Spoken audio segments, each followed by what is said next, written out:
Hello बच्चों, जैसे कि आप लोगों ने डिमांड किया था कि भाई 11th क्लास की भी वीडियोस होनी चाहिए, तो मैंने आपके लिए अब हमने 11th क्लास की वीडियोस भी सोचा है कि 11th क्लास की वीडियो भी बनाया जाए, आपके हर टॉपिक से रिलेटेड चीजें शुरू की जाए, क्योंकि बच्चों के बहुत डिमांड आ रहे थे कि छोटे छोटे टॉपिक 11th के भी क्लियर करते जाए।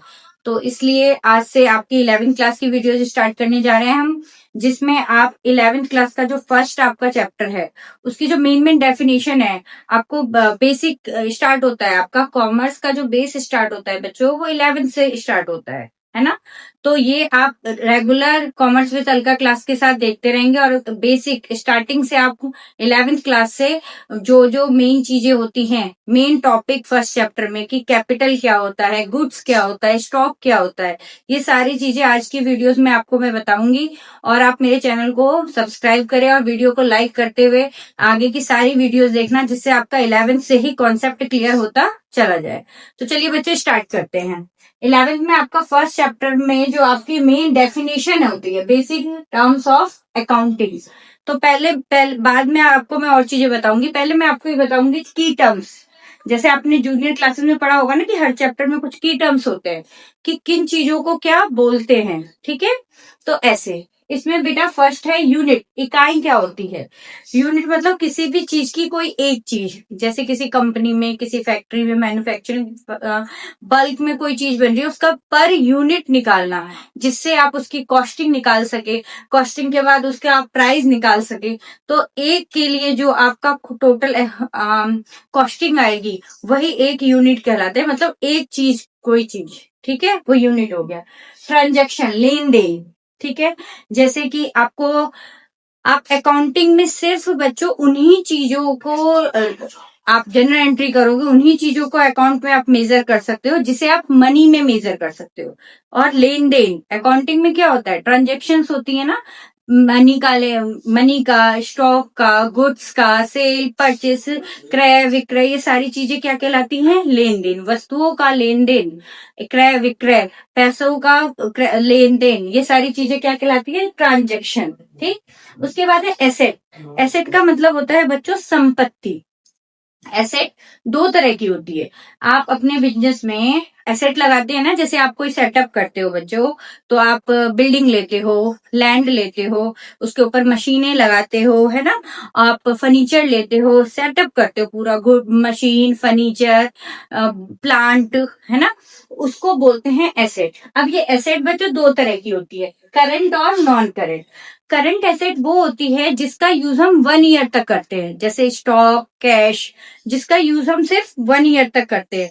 और जो मोर देन 1 ईयर होती है, लाइक फिक्स एसेट, उसे बोलते हैं नॉन करंट एसेट, जो कि लंबे समय तक जिसका यूज होता है। जैसे वन टाइम आपने एक्सपेंस कर दिया और उसका यूज अब 20 ईयर, 10 ईयर, 15 ईयर, 50 ईयर, आप मतलब मोर देन 1 ईयर जिसको आप यूज कर रहे हैं, वो चीजें कहलाती हैं नॉन करंट एसेट। और संपत्ति को क्या बोलते हैं? एसेट। एसेट के बाद होता है लाइबिलिटीज। लाइबिलिटीज को हिंदी में बोला जाता है दायित्व, ठीक है। वो जिम्मेदारियां जो हमें चुकानी है कंपनी की तरफ से, चाहे वो आपके क्रेडिटर हो, क्रेडिटर मतलब अभी आगे बताऊंगी, लेनदार होता है वैसे, जो हमसे पैसा लेंगे, जिससे हमने उधार माल खरीदा है, परचेस किया है, ठीक है, तो वो क्रेडिटर हो गए, तो वो हमारी लाइबिलिटी हो गई। मान लीजिए आपने बैंक लोन लिया है, तो बैंक लोन क्या है? आपके लिए लाइबिलिटी हो गई। आपने किसी और से अदर लोन लिया है, तो वो क्या हो गई? आपके लिए लाइबिलिटी हो गई। तो देयताएं, लाइबिलिटी की हिंदी होती है देयताएं, जो हमें पेड करनी है, ठीक है। ये भी 2 टाइप की होती है, करंट और नॉन करंट। करंट लाइबिलिटी वो होती हैं जिनको 1 साल के अंदर चुकानी होती है, जैसे कि बिल्स पेबल, ठीक है, क्रेडिटर्स, शॉर्ट टर्म लोन, मतलब जिसको आपको 1 साल के अंदर चुकानी है, ठीक है। आउटस्टैंडिंग एक्सपेंस, वो सारी होती है हमारी करंट एसेट, ठीक। और non current, sorry, current liability, non current liability वो लाइबिलिटीज होती हैं जो लॉन्ग टर्म के लिए हमें पेड, मतलब लॉन्ग टर्म के लिए हमने लिया होता है, जो हमें चुकानी होती है। जैसे कि बैंक लोन 20 ईयर के लिए आपने लॉन्ग टर्म लोन लिया हो, डिवेंचर्स लिए हो, वो हमारा आएगा नॉन करंट लाइबिलिटीज। उसके बाद है सेल्स। जो भी हमने मैन्युफैक्चर किया है, जो भी हमने चीजें बनाई हैं, उनको मार्केट में बेचना क्या कहलाता है? सेल्स। और ये हम किसके लिए करते हैं? प्रॉफिट के लिए, फॉर प्रॉफिट। रिवेन्यू आगम, किसी भी चीज को बेचने से, ठीक है, कोई भी सेवा या वस्तु, वो बेचने से जो हमारे पास मनी आती है उसे बोलेंगे रिवेन्यू। सेवा कैसे बेची जाती है, जैसे एक डॉक्टर है, टीचर है, लॉयर है, वो आपको कोई प्रोडक्ट थोड़ा ना सेल करता है, वो आपको अपनी सर्विस देते हैं। इंश्योरेंस कंपनीज, तो इनको बोला जाता है सेवा, सर्विस। उसके बदले में भी जो आप पैसा देते हो या पैसा अर्न करते हो, वो हो गया हमारा रिवेन्यू। एक्सपेंस क्या हो गया, अब सेल करने के लिए चीजें बनाएंगे तभी तो सेल करेंगे, उसको बनाने में कॉस्टिंग जो आएगी, किसी चीज को सेल तक पहुंचाने में जो टोटल उसकी कॉस्टिंग आएगी, लागत, उसके ऊपर जो खर्चा किया जाता है, वो होता है एक्सपेंस। ठीक।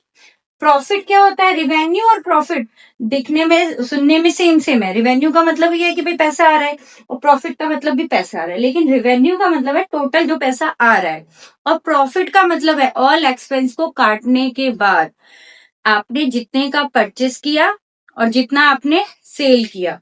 ठीक, रॉ मटेरियल लगाया, लेबर लगाई, गुड्स, लेबर, लैंड, बिल्डिंग, ठीक, ये सारे रिसोर्सेस उसके ऊपर लगाने के बाद जो आपने उसको सेल किया, तो कॉस्टिंग में से, सेल्स में से कॉस्टिंग निकालने के बाद जो पैसा बचा, वो आपका क्या है बच्चों, प्रॉफिट है।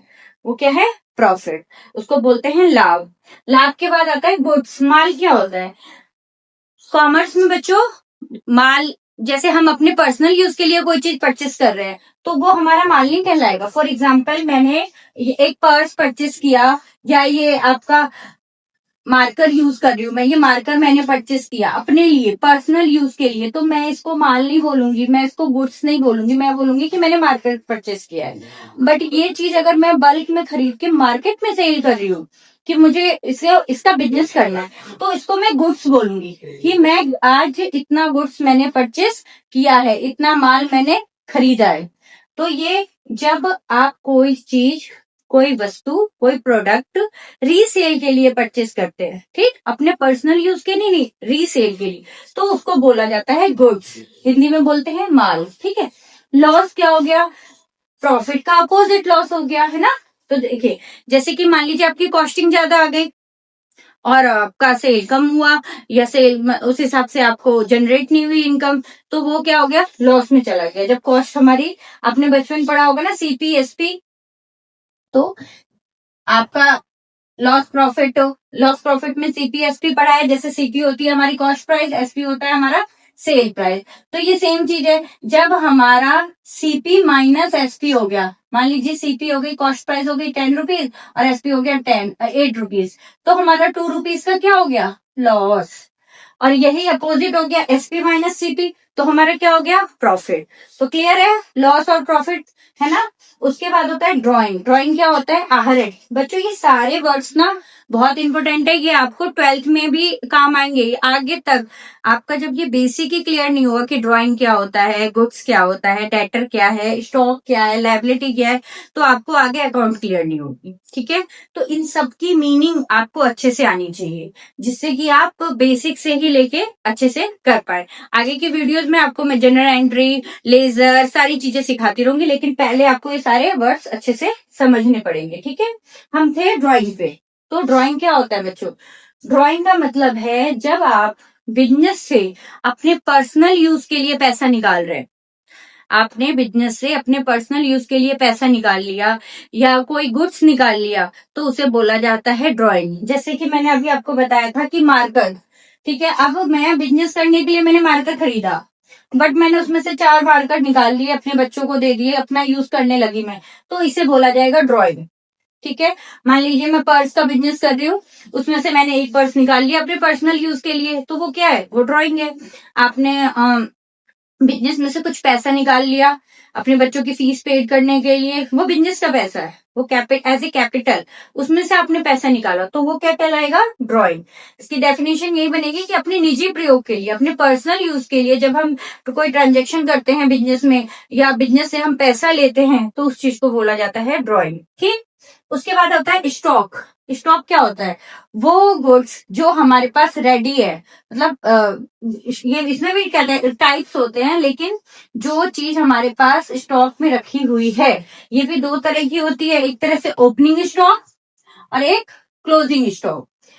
मतलब in the starting of year, साल के शुरुआत में, जैसे कि मान लीजिए 1 जनवरी या 1 अप्रैल, आपके पास जितना माल, जितना गुड्स रहता है स्टॉक में, उसे क्या बोलेंगे? Opening stock.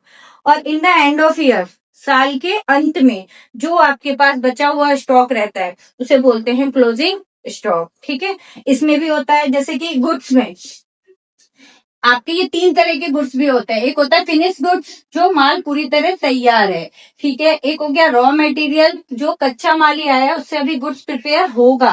और एक होता है WIP, वर्क इन प्रोग्रेस, जो ना कि पूरी तरह रॉ है और ना ही पूरी तरह फिनिश है, मतलब वो अभी प्रोसेसिंग में है, वो तो भी चल रहा है।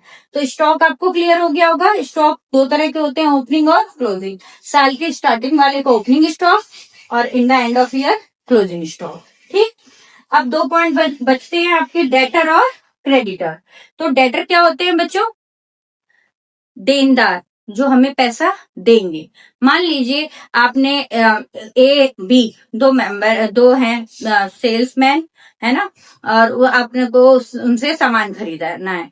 आपने A से तो ले लिया 10 लाख का उधार माल, ठीक, और B से कैश में ले लिया।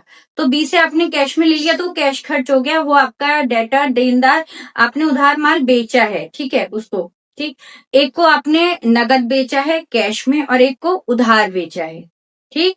ऐसे ही लेनदार में, एक से आपने उधार खरीदा है, एक से आपने नगद खरीदा है। तो जिसको आपने उधार बेचा है ऑन क्रेडिट, क्रेडिट पे जिसको सामान बेचा है, वो हमारा डेटर हो गया, देनदार, ठीक है। और जिससे हमने उधार माल खरीदा है, वो हमारा कौन हो गया? लेनदार, पैसे लेगा, तो वो हमारा हो गया क्रेडिटर। तो डेटर और क्रेडिटर समझ में आया? हिंदी में बच्चों, डेटर को बोलते हैं देनदार